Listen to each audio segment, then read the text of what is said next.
Sit back and throw one back with your pinky in the air and a middle finger to the world, and join me, the eclectic gentleman Stephen Watts, as we look back on this day in pro wrestling history.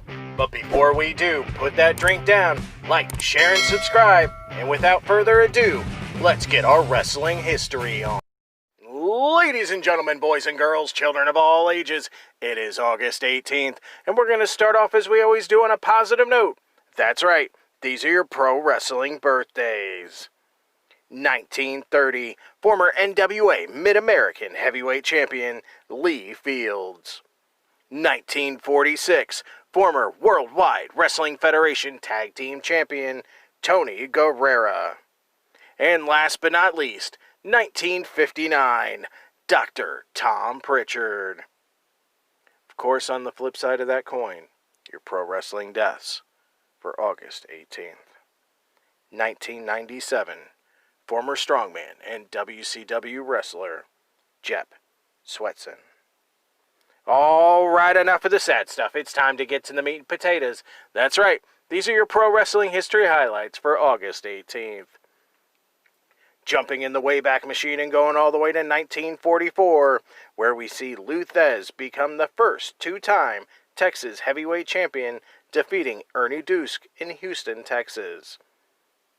5 years later in 1949, Dave Levine defeats George Bolos in Toledo, Ohio, for the Jack Pfeffer promoted World Heavyweight title.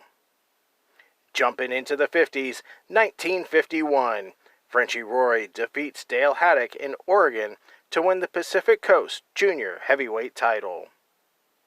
Leaping into the groovy 60s, 1960, Ilio DiPaolo and Whipper Billy Watson defeat Doc and Mike Gallagher in Toronto, Ontario to win the NWA Canadian Open Tag Team title for a third time. Grabbing my boombox and going to the 80s, 1982, Mike Sharp defeats Killer Khan for the Mid-South Louisiana Heavyweight title, beginning his second reign.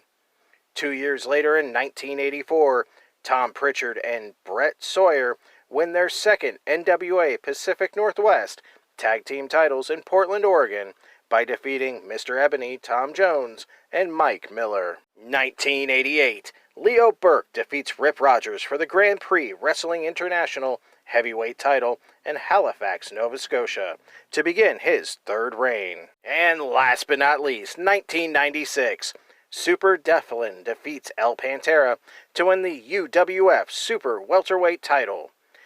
This starts Devlin's fourth reign and ends Pantera's third. Those were your short but sweet pro wrestling history highlights for August 18th. I'm the eclectic gentleman Stephen Watts, and we'll see you tomorrow.